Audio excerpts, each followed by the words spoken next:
La France et le sport, c'est une longue histoire d'amour. Il y a eu les Jeux d'été à Paris en 2024 et 5 milliards de personnes devant la télé.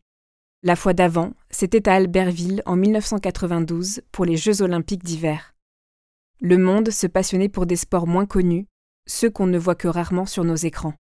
Mais derrière ces images de champions, il y a des hommes et des femmes qui consacrent leur vie au sport.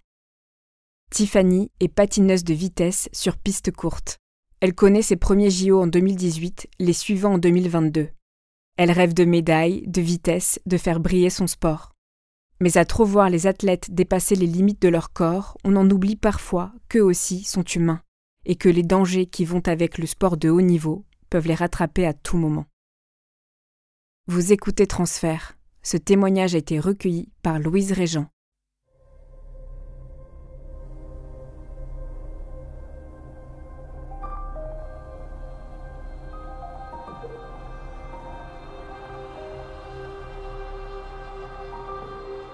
Je découvre le short track à l'âge de 9 ans. Le short track, c'est du patinage de vitesse sur courte piste. Donc ça se pratique dans une patinoire et le but, c'est de faire la course et de passer la ligne d'arrivée en premier. Il se trouve qu'à ce moment-là, j'habite dans un tout petit village du Doubs où on est moins de 100 habitants et ma voisine faisait du short track lorsqu'elle était plus jeune à Chamonix. Elle décide de transmettre sa passion à ses enfants puisqu'elle a découvert qu'il y avait un club de short track à Belfort. Elle nous propose, à ma sœur jumelle Manon et moi, de les accompagner. Ce qu'on fait, et là c'est le gros coup de foudre. On adore, on découvre une discipline qu'on ne connaît pas du tout et puis les sensations, des sensations de glisse, la sensation de prise de vitesse, l'inclinaison aussi puisque dans les virages on est vraiment incliné, on a notre main qui touche la glace. Il y a donc toutes ces sensations, mais il y a aussi l'esprit du club. C'est vraiment un esprit famille. Et on est avec plein de copains, copines de notre âge. Et ça aussi, c'est quelque chose qui fait qu'on accroche tout de suite. Et on demande à nos parents de nous inscrire, ce qu'ils font. Dans ma famille, on pratique pas de sport. Il y a juste mon grand frère qui fait du karaté, mais c'est tout. Avec ma sœur, on est inscrites toutes les deux à Belfort. Et puis, on commence à faire des compétitions dès la première année.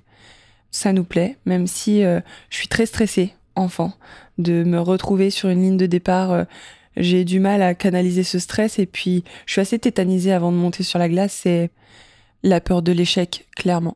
J'ai envie d'être forte, j'ai envie de gagner et le fait d'être aussi stressée avant de monter sur la glace, c'est justement cette peur de ne pas réussir. Mais au fur et à mesure, ça va de mieux en mieux.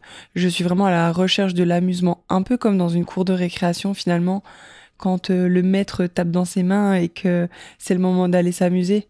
Et c'est vraiment ça que je recherche en permanence. Et puis on commence à voyager un peu en Europe, Allemagne, Italie, Pays-Bas, pour faire des compétitions. Ça devient vraiment une grande partie de notre vie.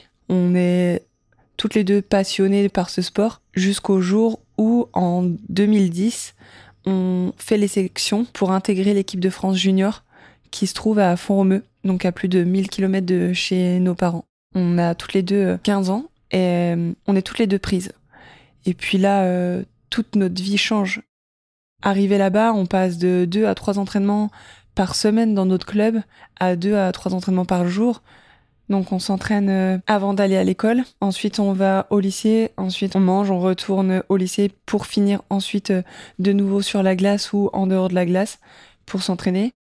On fait toutes sortes d'entraînements, que ce soit de la technique, mais aussi des entraînements spécifiques pour se préparer aux compétitions, que ce soit de la musculation, de la course à pied, beaucoup de sports divers et variés pour justement qu'on soit les plus compétents et les meilleurs possibles sur la glace. Tout est très strict, on a des entraîneurs qui sont autoritaires. Pour nous, nos coachs, c'est tout, et puis ils viennent de la Corée du Sud. En Corée du Sud, le short track, c'est le sport national, donc c'est un peu des dieux vivants pour nous et on les écoute. On n'a pas le choix. Pour les filles, le poids, c'est un sujet. Un exemple, c'est que quand j'intègre le groupe avec l'un des Coréens, il me fait courir par 30 degrés dehors sur la piste d'athlétisme avec l'équivalent de 3-4 doudounes, avec un temps à respecter. Et si je fais pas ce temps, je dois poursuivre encore un tour de plus. Et ce, pendant bien 1 heure et demie. Donc là, c'est vraiment très dur. Et puis on commence à découvrir toutes les deux le haut niveau. J'ai l'impression d'avoir toujours été faite pour ça. Ma sœur, pour elle, c'est plus compliqué. Elle ronchonne plus, elle aime un peu moins ce rythme de haut niveau. Et 1 an après, malheureusement, ma sœur arrête, elle rentre, et moi je reste. Je me pose pas la question de savoir si je vais rentrer avec elle. Pour moi, c'est normal de rester parce que, étant enfant, j'ai jamais rêvé de participer aux Jeux Olympiques. Mais depuis que j'ai intégré l'équipe de France Junior, c'est devenu un rêve, c'est devenu un objectif. Et donc, pour moi, c'est pas une question que je me pose. Le départ de ma sœur, on le vit toutes les deux très mal. On fait que pleurer, puisqu'on n'a jamais été séparés. On est des sœurs jumelles, on a 2 autres frères, Kevin et Jimmy, mais on est moins proches. L'année qui suit, je me retrouve donc seule. J'ai toujours mes coéquipiers, coéquipières, mais c'est différent. Je me renferme sur moi-même et je me consacre 100% autant dans les études que dans le sport. L'année précédente, j'ai participé au championnat du monde junior et là, beaucoup plus de compétitions arrivent. Donc un circuit basique quand on est en équipe de France, c'est 6 Coupes du Monde par an, 2 sur le continent américain, 2 sur le continent asiatique et 2 en Europe. À ça se rajoutent les championnats d'Europe chaque année et les championnats du monde aussi chaque année. Et puis après, les Jeux Olympiques tous les 4 ans. Et on a les championnats de France. Donc je commence à participer à des compétitions plus importantes, j'en fais plus, j'ai de meilleurs résultats. Je fais des podiums, je remporte des médailles aussi sur ces Coupes d'Europe. Et puis sur les championnats du monde junior, je fais des top 15, top 20. Et ça se passe de mieux en mieux, mais c'est pas suffisant pour moi. En 2018, j'ai 23 ans et je participe à mes premiers Jeux Olympiques à Pyeongchang. On est en Corée du Sud, donc c'est le pays du short track. Donc énormément de monde, beaucoup de ferveur, une ambiance inoubliable.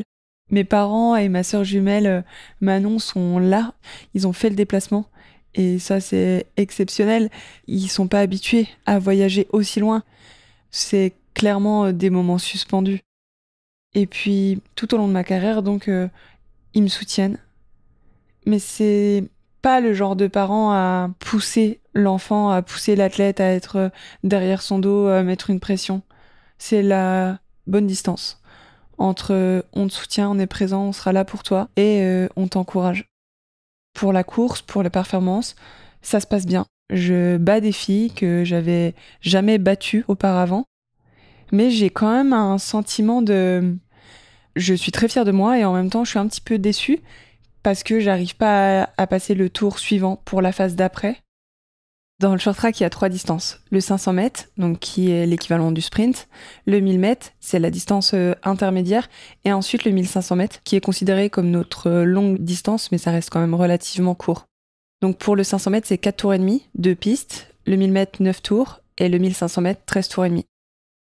Durant ces Jeux Olympiques, je termine 23e sur le 1500 mètres et 22e sur le 500 mètres, qui n'est pas du tout ma distance. Et mon entraîneur est très content aussi et me dit bon bah c'est pas grave, t'as énormément progressé et c'est exceptionnel ce que t'as fait, donc il faut pas être déçu, t'as donné ton 100%. Et puis c'est vrai, sauf qu'à la fin des Jeux Olympiques, je prends un moment pour moi et je me dis ok, c'est ça que je veux faire, c'est ça que je veux vivre. Je vais retourner à l'entraînement, je vais refaire une Olympiade et dans 4 ans, je retournerai aux Jeux Olympiques pour faire une finale et pour décrocher une médaille. Et c'est ça que j'ai en tête à ce moment-là. 1 mois après les Jeux Olympiques, les championnats du monde arrivent et là je suis finaliste, donc pleine d'entrain, très fière de moi. Je me dis bon bah voilà, c'est la première étape pour finalement lancer cette nouvelle Olympiade. L'année qui suit, en 2019, je deviens vice-championne d'Europe pour la première fois en individuel. C'est d'ailleurs ma plus grande fierté, je pense, dans ma carrière, parce que je sors d'une année compliquée, notamment avec mon entraîneur. Je subis du harcèlement moral. Je suis vraiment au plus mal, je suis suivie par une psy. J'en informe ma fédération, mais tout est compliqué, tout prend du temps et finalement, je reste bloquée dans cette situation pendant 1 an et demi. J'ai des hauts, j'ai des bas, mais ça va et je progresse et c'est l'essentiel pour moi. Physiquement, ça va, je commence à savoir comment me gérer. Je commence vraiment à mieux me connaître, on va dire, en tant que sportive de haut niveau. En parallèle, je poursuis mes études. Je fais STAPS dans un premier temps. J'obtiens ma licence en éducation et motricité pour après intégrer le master MEF, le master pour devenir professeur des écoles. Arrive donc l'année des sélections pour les Jeux Olympiques de 2022. On est donc en 2021. Je me sélectionne sur les 3 distances, donc 500 mètres, 1000 mètres et 1500 mètres. Très très contente de ça. Et puis malheureusement, un mois avant de partir aux Jeux Olympiques, donc en janvier 2022, on fait une sorte de cluster dans l'équipe de France de short track et tout le monde chope le Covid. Et là, ça devient terrible. Je suis à plat, je peux plus m'entraîner. C'est un Covid long, donc énormément de symptômes, énormément de séquelles. On doit faire des tests pour justement prendre l'avion pour aller aux Jeux Olympiques à Pékin. Et les tests doivent être tous négatifs. Le dernier est bon finalement pour moi, je peux partir. J'arrive en Chine et je suis totalement désentraînée. J'ai pas d'énergie. Je sais que ça va être compliqué. Et puis ça se passe terriblement mal. Sur le 500 mètres, je tombe au premier virage. Sur le 1000 mètres, je me fais disqualifier et je chute. Et sur le 1500 mètres, donc ma distance de prédilection, j'ai juste plus d'énergie au moment de la course et je termine dernière. Je me fais battre par des filles qui n'ont pas du tout mon niveau et là c'est un peu la descente aux enfers. Je me remets beaucoup en question, même si je sais que le Covid a joué une part importante dans ces résultats. C'est très dur pour moi. Je me suis entraînée pendant 4 ans pour ça. Même plus, étant donné que ça faisait déjà depuis 2010 que j'avais intégré l'équipe de France. Et puis tout s'envole en 1 seconde. Et là, c'est une grosse claque. J'ai des idées, des pensées très sombres à ce moment-là. Je me retrouve dans ma chambre aux Jeux Olympiques et je me dis, mais qu'est-ce que c'est la suite? J'envisage pas du tout d'arrêter, pas du tout, mais je me pose énormément de questions. Et puis c'est dur. 1 mois après, on a de nouveau les championnats du monde à Montréal, au Québec. Je suis de nouveau finaliste, comme 4 ans auparavant. Ça me met vraiment beaucoup de baume au cœur. Et je me dis, on repart pour 4 ans, pour les Jeux Olympiques de Milan en 2026. Et je vais aller chercher cette médaille. Je suis plus sereine et j'ai retrouvé la Tiffany d'avant, justement, en termes de performance. Et donc, je pars sur cette nouvelle saison. L'été se passe, donc l'été c'est la saison estivale, donc c'est la période où on s'entraîne vraiment beaucoup pour travailler le foncier pour tout l'hiver. Et puis à la fin de cette période, donc en septembre 2022, j'effectue des sélections pour les Coupes du Monde où je me sélectionne. Je me sélectionne également par la même occasion à une compétition qui va avoir lieu 1 mois après, en octobre 2022 aux Pays-Bas. On se retrouve donc sur cette compétition en octobre, donc c'est à Heerenveen aux Pays-Bas. Et puis ça se passe plus ou moins bien. Les résultats sont pas vraiment les résultats attendus, mais ça va. Et puis on se retrouve sur cette dernière journée, donc le dimanche 9 octobre 2022. Je me trouve sur le 1000 mètres. Je sais pas si je suis dans un bon état d'esprit, mais en tout cas, je suis prête à faire la course et je suis prête à tout faire pour faire une finale parce que lors de cette compétition, j'ai pas encore fait de finale et je me sens frustrée. Je me sens aussi un peu déçue, même si c'est pas si grave étant donné que ça n'a pas beaucoup d'importance comme compétition. J'ai toujours envie de gagner. Donc pour moi, c'est vraiment l'objectif. Je pars assez sereine finalement sur le déroulé de la course. Je suis en dernière position et ça commence à accélérer un peu à l'avant mes concurrentes et je me dis bon bah ça va être le moment d'y aller. Donc je débute un dépassement à l'extérieur. Et puis là, à l'apex du virage, donc c'est-à-dire en plein milieu du virage, j'ai l'une de mes adversaires, Joya, qui décroche. Donc décrocher, ça veut dire perdre son appui. Elle a un déséquilibre, elle chute. Et malheureusement, elle m'emporte dans sa chute puisque je me trouve à l'extérieur d'elle, étant donné que je suis en train de la doubler. Et là, tout de suite, je sais que je vais me faire mal, même si par le passé, je suis tombée 1 milliard de fois. J'ai jamais eu ce pressentiment-là, jamais. Et là, ce qui me fait dire ça, c'est que les protections tout autour de la glace sont très proches et on est en plein milieu du virage donc et on arrive très vite.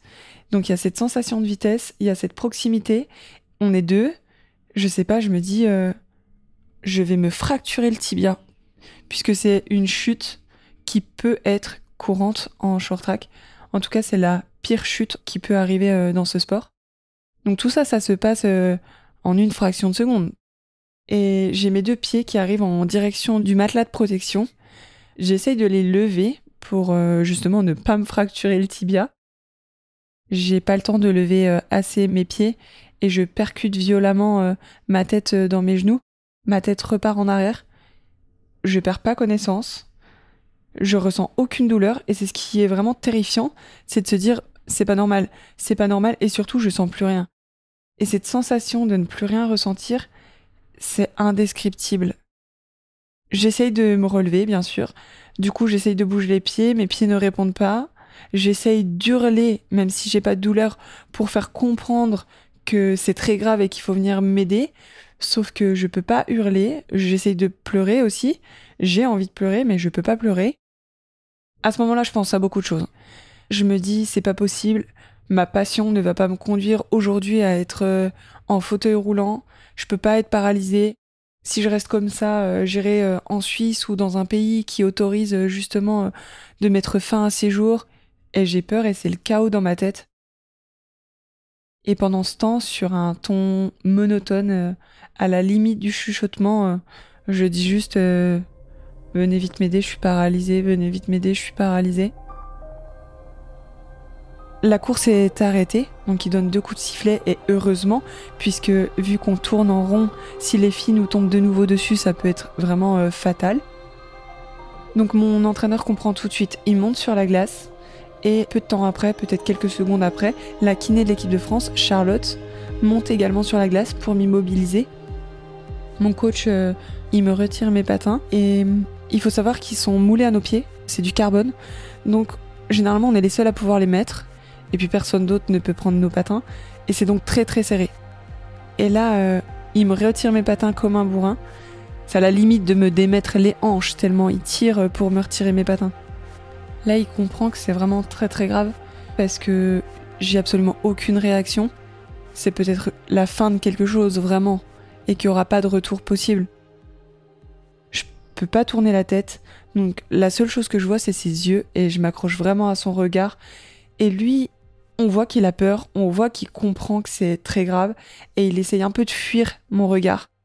Et c'est un peu perturbant d'ailleurs, mais j'y prête pas attention parce que j'ai pas besoin qu'on me le dise que c'est grave, je le sais, je peux pas bouger. Et j'entends juste la voix de Charlotte, la kiné, puisque je la vois pas, elle m'immobilise, elle est derrière moi et je lui pose tout un tas de questions. Dans un premier temps, je lui rappelle que je suis allergique à l'Advil, à l'aspirine et au paracétamol. Dans ma tête, je me dis mais il manquerait plus que ça. Qu'on m'administre l'un de ces 3 médicaments et finalement que je meurs comme ça. À un moment donné, je lui demande aussi si je suis morte. Parce que vraiment, je me dis, c'est pas possible. Je suis dans un cauchemar. J'ai plus aucun repère. J'ai l'impression que la patinoire est totalement tournée, que mes bras sont tordus alors que mes bras sont sur moi. Les secours mettent longtemps avant d'intervenir, puisqu'ils sont en train de prendre une décision. Ils savent pas s'ils doivent m'héliporter ou s'ils doivent me transporter à l'hôpital en ambulance, ce qui fait que je reste sur la glace pendant l'équivalent de peut-être 15-20 minutes.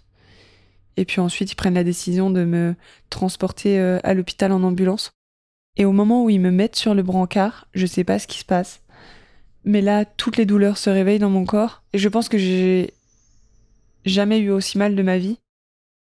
J'ai l'impression d'être dans des flammes et je crie mais j'hurle malgré la morphine et je pleure mais je pense que j'ai jamais autant pleuré et je demande aussi à ce qu'on prévienne ma famille. Je dis juste que je voudrais être auprès de ma sœur. C'est clairement le début de l'enfer. Et entre-temps, la compétition a repris, donc je suis juste à côté de la glace. Tous les patineurs sont tétanisés à l'idée de m'entendre et puis ils ont pas envie de faire la course, ils ont juste envie d'arrêter. Et arrivé à l'hôpital, On fait passer tout un tas d'examens rapidement. Donc dans un premier temps, une IRM. Du coup, après, il me transporte rapidement au bloc opératoire et c'est là où je rencontre mon chirurgien qui m'explique que j'ai une fracture déplacée de la cervicale 5 avec une atteinte au niveau de la moelle épinière et qu'il faut m'opérer. Une fracture des cervicales, c'est très grave, mais c'est pas ça qui a causé que j'étais justement paralysée. Ce qui cause cette paralysie, c'est le fait que ma moelle épinière soit touchée et donc elle n'est pas sectionnée. C'est pour ça aussi qu'il faut aller très vite pour justement que cette lésion ne se poursuive pas finalement. Il me demande si j'ai des questions et je lui dis oui, juste une. Combien de temps on va prendre l'opération? Et il me répond le temps qu'il faudra. Et je sais pas pourquoi, mais ça me rassure. Je me dis bon bah il va pas faire ça un peu à l'arrache. C'est vraiment la réflexion que je me fais dans ma tête. Et puis après, il enchaîne juste directement sans transition pour me dire bon bah par contre vous remarcherez probablement plus jamais. Il me dit ça en me regardant droit dans les yeux. Forcément, c'est un chirurgien, c'est son domaine. Il me dit ça juste avant l'opération. Ben moi je le crois et je me dis mais non, c'est horrible. Et je commence à hurler, mais à hurler de peur. Et l'anesthésiste arrive avec son masque et me pose le masque sur le visage. Et donc je m'endors là-dessus.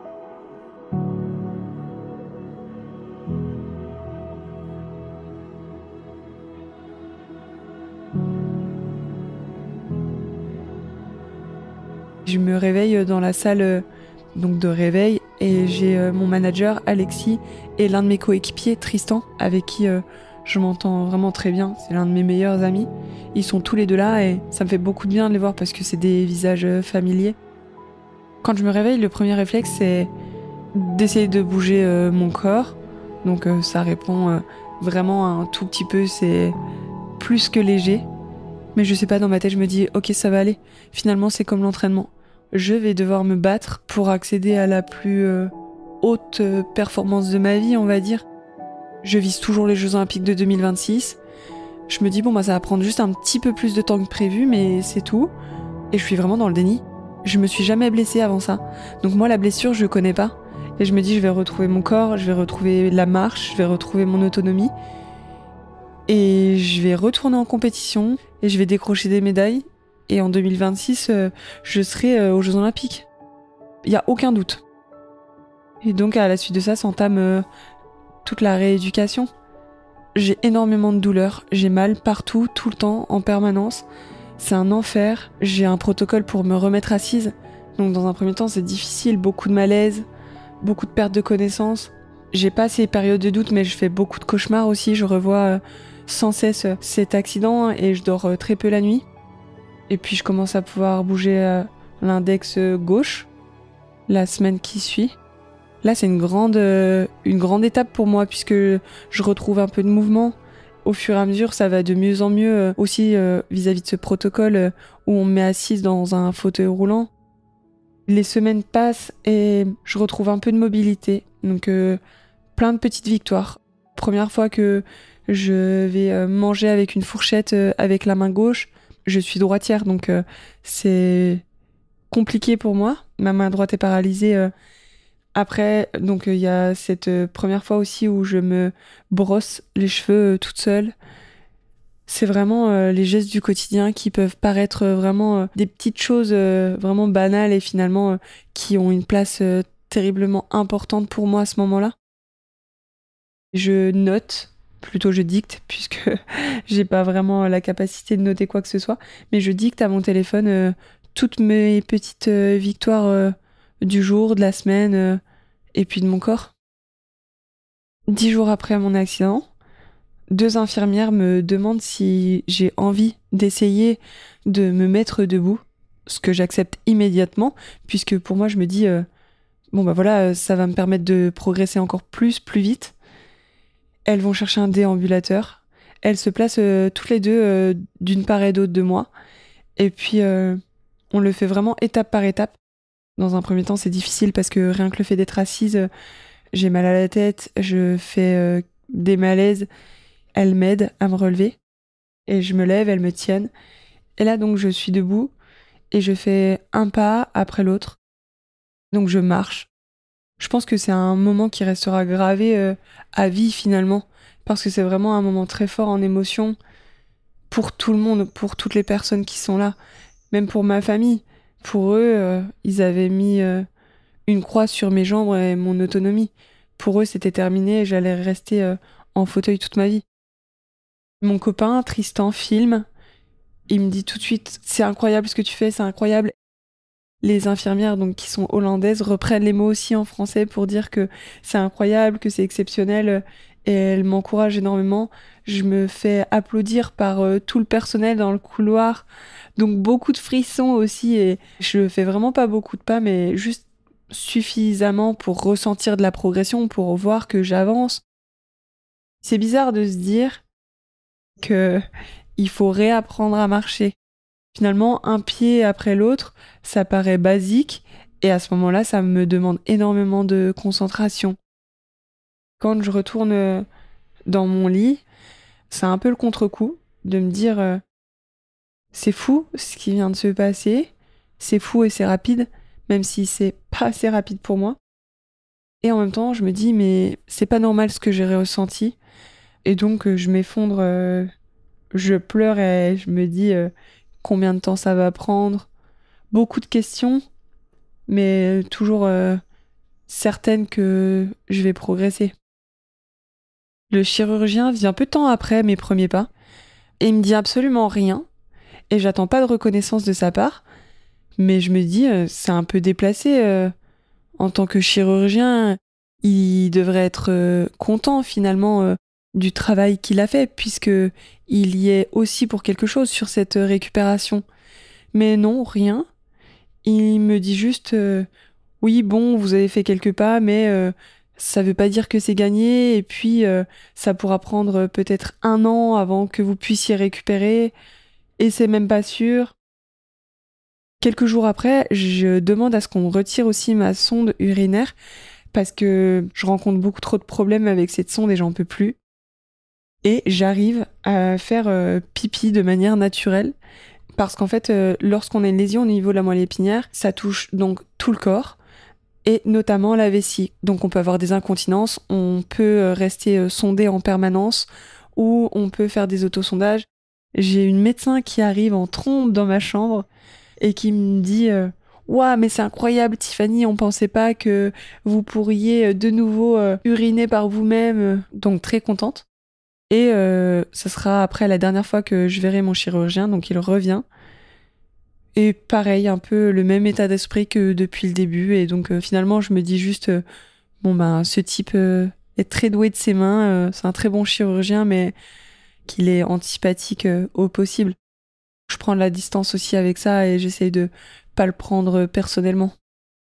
Au bout de 20 jours, je quitte l'hôpital à Heerenveen, donc aux Pays-Bas, pour être rapatriée en France. J'effectue un transfert de 10 jours à Besançon en attendant ma place à Henri Gabriel, donc à Saint-Genis-Laval, juste à côté de Lyon, qui est un centre spécialisé pour tous les accidents médulaires, donc en lien avec la moelle épinière et je vais rester 3 mois dans cet hôpital. La rééducation est longue, éprouvante. Finalement, ce qui est difficile, c'est de retrouver la fluidité de la marche, mais surtout de retrouver l'autonomie et tous les gestes du quotidien. Prendre une douche seule, manger seule, réapprendre à se maquiller, à se brosser. Finalement, vraiment, tous les gestes du quotidien, c'est vraiment difficile. Au bout de 3 mois, je cours même avec ma kiné. Je fais un petit footing juste l'avant-dernier jour avant de quitter le centre. Donc c'est assez incroyable aussi comme image. Pendant ma rééducation, je me fixe 3 objectifs. Remarcher, recourir et repatiner. Et donc, je me dis, bon bah voilà, j'ai atteint mon 2e objectif. Mon 3e objectif, c'est de patiner. Et finalement, je quitte le centre de rééducation et je me dis, bon bah voilà, en route vers mon 3e objectif. Mais malheureusement, en juin 2023, on m'annonce que je pourrai plus jamais repatiner puisque ma moelle épinière est trop fragile. Et là, ma première pensée, c'est waouh, j'ai tout fait ça pour rien. Je me dis, mais ils se rendent pas compte. Ça fait partie intégrante de ma vie. Je fais du short track depuis que j'ai 9 ans. C'est mon monde qui s'écroule. et je suis inconsolable pendant des semaines, des mois. Je fais que pleurer. Puis je me ressaisis et je me fixe d'autres objectifs. Je fais du vélo avec Tristan. L'année qui suit, en 2024, on traverse les Alpes de nouveau à vélo. Je participe au Marathon pour tous des Jeux Olympiques de Paris 2024. Je réalise d'autres projets aussi professionnels, ce qui m'aide aussi à avancer. Je m'inscris à une formation de yoga. Donc je deviens professeur de yoga sur 3 styles de yoga différents. Hatha, Vinyasa et le Yin. Je m'inscris à un diplôme universitaire pour devenir préparatrice mentale. J'écris un livre aussi. Et aujourd'hui, je me lance dans le paracyclisme, donc une reconversion dans le sport. Je m'entraîne tous les jours. Et mon nouvel objectif, c'est les Jeux paralympiques de 2028. Donc toujours en quête de médailles. Aujourd'hui, j'ai pas tout à fait une vie normale. J'ai 55% de handicap à ce jour. C'est compliqué puisque j'ai un traitement assez lourd, je vais à l'hôpital régulièrement et j'ai beaucoup de séquelles, de la spasticité. C'est ce qui peut rendre un muscle très raide ou alors ça peut le faire vraiment trembler. Dans mon cas, c'est les deux cas. J'ai des spasmes, j'ai des douleurs neuropathiques tous les jours en permanence, notamment dans mes 2 mains. Ça me démange, ça me brûle. Je dois aussi effectuer des autosondages à présent. C'est pas vraiment glamour, mais c'est comme ça. Et je me dis que ça aurait pu être bien plus grave. J'ai pas peur ou j'ai pas de tabou à en parler puisque c'est important de mettre ça en avant. Ça touche soit à l'intimité mais aussi au corps d'une manière générale. Mon adversaire, Joya, donc la fille qui m'a fait tomber lors de cette compétition, elle s'en est voulu énormément. Elle a pas osé m'écrire. Elle s'était d'ailleurs fait mal sur cette course, sur cette chute. Elle s'est fait une fracture, elle, du tibia. Elle a rien dit, elle est rentrée chez elle en marchant. C'est que quelques jours après qu'elle allait faire des examens et qu'elle s'est rendue compte qu'elle avait une grave fracture. Elle a fini par m'écrire et je lui ai dit « Mais Joya, ça fait partie du sport et je t'en veux pas ». Et du coup, on est resté en contact et puis on prend des nouvelles de temps en temps. Mais non, elle l'a très mal vécu aussi. Aujourd'hui, on me considère comme miraculée et quand on pose la question aux médecins de savoir comment ça se fait que justement j'ai réussi à récupérer la marche et mon autonomie, ils l'expliquent par 3 facteurs. Le fait que j'étais sportive de haut niveau et donc avec une musculature assez élevée, ce qui fait que finalement quand j'ai été alitée ou quand j'ai dû de nouveau remobiliser mes muscles, même s'ils avaient fondu, ils étaient toujours là et il y en avait quand même pas mal. Le deuxième point, c'était justement le fait d'avoir été prise en charge rapidement. Et puis le troisième, il me disait que c'était grâce à mon mental et que le mental avait joué un rôle déterminant dans la récupération et dans cette progression. Et moi, j'en rajouterais quand même un quatrième, c'est justement l'aide, que ce soit du corps médical, mais aussi de l'entourage. De mon copain, Tristan a été là du début jusqu'à la fin. Par exemple, il a demandé à ses parents, qui ont un camping-car, de prendre leur camping-car et il l'a placé pendant 1 mois juste à côté de l'hôpital au camping. Donc tous les jours, il était dans ma chambre. Et ça, pour moi, ça a vraiment été indispensable. Et c'est ce qui a fait que j'en suis là aujourd'hui. Mon regard a beaucoup changé sur la vie d'une manière générale. Je prête plus attention aux petites choses et je relativise énormément comparé à avant. J'ai eu mon accident en octobre 2022. 1 an après, j'ai déclenché un pneumothorax spontané. Donc c'est un décollement du poumon. Les médecins craignaient un arrêt cardiaque, donc j'ai failli de nouveau mourir. Et quelques mois après ce pneumothorax, j'ai perdu mon grand frère. Et du coup, j'ai vécu énormément de drames en l'équivalent de 2 ans et demi, 3 ans. Et c'est pour ça aussi que je prends énormément de recul sur la vie. Et je me dis vraiment que c'est ça le plus important, d'être heureux et d'être entouré des personnes qu'on aime. C'est tout.